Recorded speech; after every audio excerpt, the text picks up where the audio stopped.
사랑과 은혜 넘치시기를 축원합니다. 오늘 9월 27일입니다. 수요일 날 아침입니다. 내일부터 이제 추석 연휴가 시작되는군요. 추석 잘 보내시고 또 건강하게 건강을 유지하시면서 무슨 부족함이 없으시기를 기도합니다. 오늘 말씀은 계속 이어서 그리스도 안에서의 새로운 생활에 대한 말씀을 나누고 있습니다. 오늘 말씀은 바로 에베소서 4장 23절 마음의 영을 새롭게 하여 심령이 새롭게 되어서 라고 하는 이 말씀을 중심으로 해서 생각합니다. 그래서 바로 그리스도 안에서의 새로운 삶은 월요일 날은 그리스도에게서 배운 것에 대해서 생각해라. 그 다음에 어제는 옛사람을 벗어버리라고 말씀드렸고 오늘은 마음을 새롭게 하라라고 하는 말씀을 생각합니다. 이 마음이 새롭게 된다. 심령이 새롭게 된다.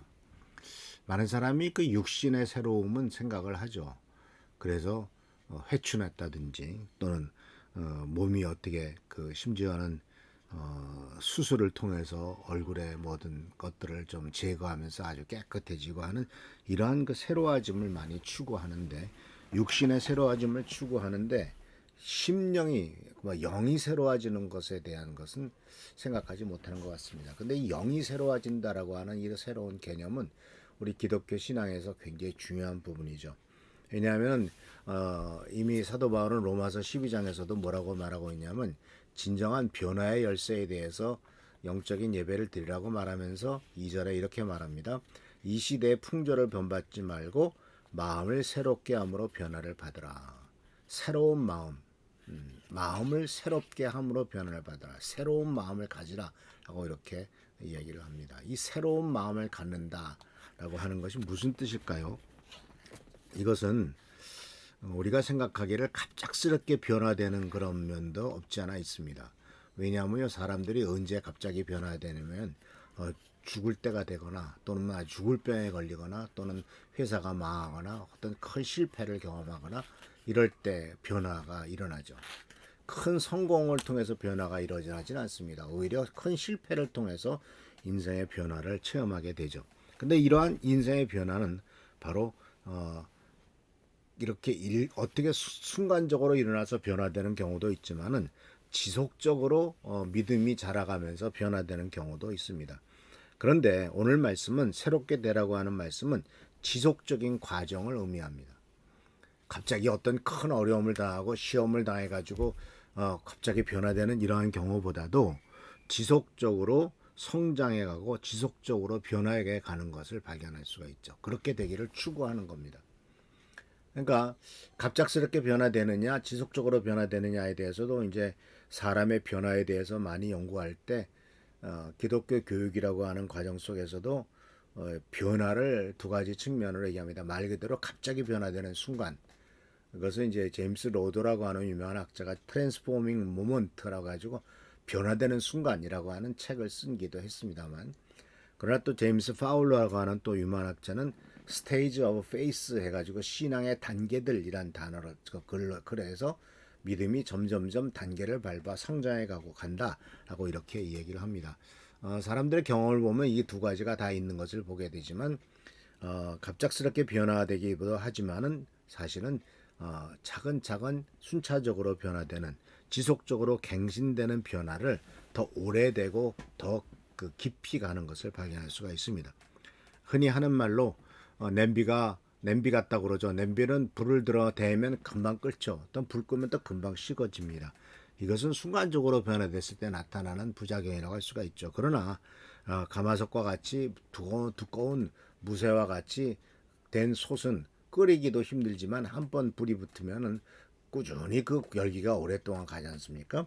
이렇게 성령 안에서 변화되는 것은 지속적인 변화이고 동시에 성령께서 역사하시는 변화죠. 그래서 심령이 새롭게 된다는 말은 영이 새롭게 된다는 것인데, 영이 새롭게 되는 것은 결국은 성령께서 역사하셔야만 새롭게 되는 거죠. 인간의 노력만으로는 이루어지지 않는다는 거예요. 그래서 성령께서 이러한 변화에 힘을 주시고 가능하게 하시죠. 그래서 이런 변화, 이 심령이 새롭게 되면은 마음이 변화되고 마음이 변화되면 생각이 바뀌는 겁니다. 결국 제일 중요한 것은 생각이 바뀌는 거예요. 생각이 바뀌어야만 태도가 바뀌고 관점도 바뀌고 여러 가지로 많이 바뀌는 것을 보게 됩니다. 그래서 우리가 분명히 알아야 될 것은 예수 그리스도를 믿는 사람들은 그리스도인의 삶은 생각의 변화에서 시작된다는 사실을 꼭 기억하시길 바랍니다. 생각의 변화는 세상이 나가는 길, 세상의 죄악된 본성을 따라가는 길, 이러한 낡은 사고방식 그런 것이 아니라 예수 그리스도 중심의 사고방식으로 바뀐다라는 사실을 우리들에게 가르쳐주고 있는 것이죠. 그래서 이런 지속적인 것을 유지하려면 하나님의 말씀을 계속 공부해야 되겠죠. 그리고 또 계속 기도해야 될 것이고, 또 한 가지는 이런 일들은 지속적으로 우리가 해야 될 일입니다만, 한 가지 우리들에게 더 필요한 것이 있다면 내가 무슨 생각을 하고 있는가 하는 자기의 생각을 생각해 보는 겁니다. 생각을 조심하는 겁니다. 결국 성경 말씀 속에서도 그 사람이 생각이 어떠하면 사람도 어떻다라는 말을 썼죠. 그래서 내가 품고 있는 생각에 주의를 기울이세요. 부정적인 생각이나 죄악된 생각이나 세상적인 생각에 마음이 쏠리고 그 생각에 마음이 사로잡히면 결국은 예수 그리스도를 벗어나게 되고 이 세상을 따라가게 된다는 사실을 기억하시길 바랍니다. 그래서 심령이 새롭게 되어서 새롭게 되라고 하는 이 말씀 속에서 우리들이 말씀과 묵상 속에서 항상 감사하는 마음을 갖고 살아갈 때 새로운 생각, 새로운 삶이 된다는 사실을 기억하시면서 주님의 은혜 가운데서 항상 변화를 추구하며 심령이 새롭게 되는 우리 귀한 성도들 되시길 축원합니다. 기도하겠습니다. 좋으신 주님 은혜를 감사합니다. 오늘도 주께서 우리들에게 말씀하십니다.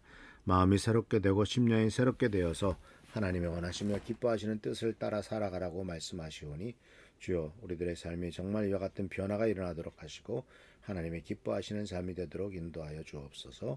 오늘도 함께하여 주옵시고 지켜보살펴 주시기를 바라옵고 예수 그리스도의 이름으로 축복하며 간절히 기도하옵나이다. 아멘. 오늘도 하나님의 사랑과 은총과 은혜가 넘치시기를 축원합니다. 교회와 나라 민족을 위해서 또 하나님의 귀한 역사를 위해서 기도하는 여러분 되시길 축원합니다. 할렐루야 축복합니다.